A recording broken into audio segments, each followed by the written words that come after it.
Section 3. You will hear Sally and Mike, 2 students, and their professor talking about their classwork. First, you have some time to look at questions 21 to 26.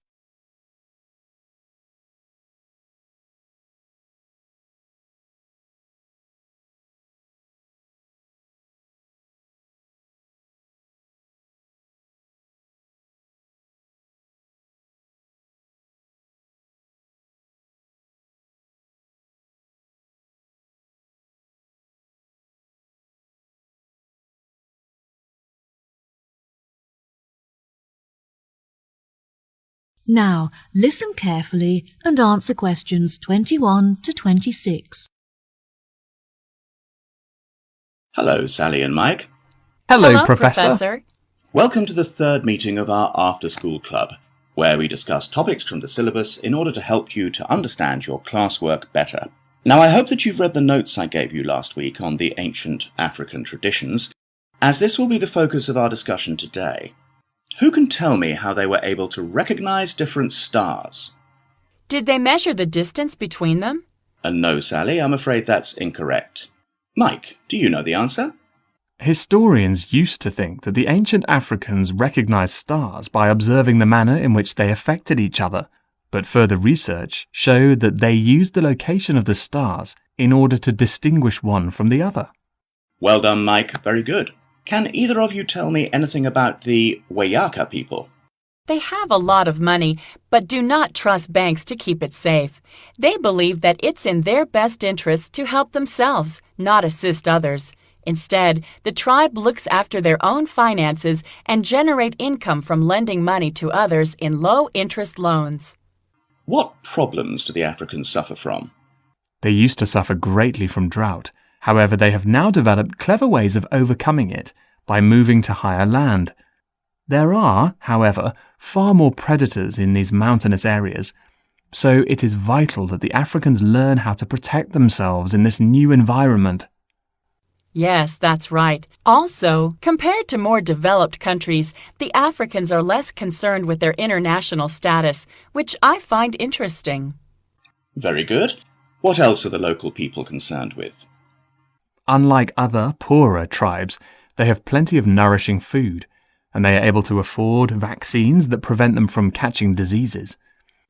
They historically lived in the west of Africa, although later they were chased off their land by other tribes competing for food and water. It is their hope that they will eventually be able to return to their original homeland. Why has the financial condition of the African people deteriorated?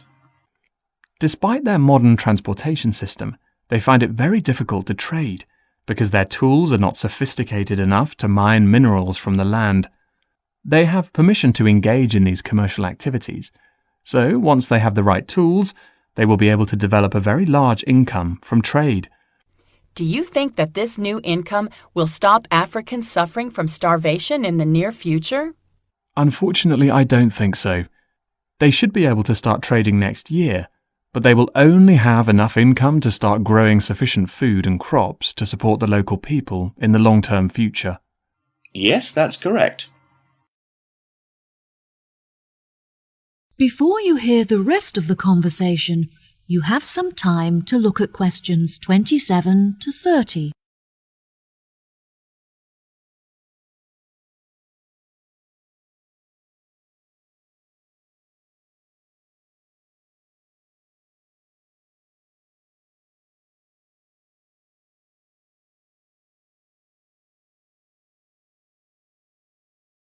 Now, listen and answer questions 27 to 30. There are many charities from developed countries that are helping to ship food to African countries in order to feed the starving. Unfortunately, it is difficult to transport a lot of food to the right places, but Africans are very good at sharing and making sure that everyone gets something to eat. African governments are also starting to pay more attention to the needs of their people. They have been directing a lot of money to help build schools in the more impoverished villages as a part of their new education plan, which is fantastic. This means that, hopefully, all African children will be able to attend school daily without having to walk long distances. Yes, absolutely.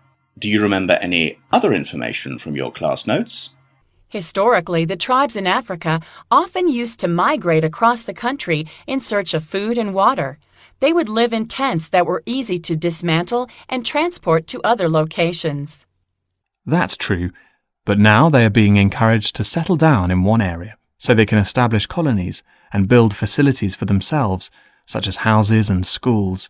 Some villages have even developed specific customs. For example, the Wayaka people consider it impolite if you do not bring gifts when visiting someone. Bravo! You've both contributed fantastic points to our conversation. That concludes our session for today. I'll see you next week. That is the end of Section 3. You now have half a minute to check your answers.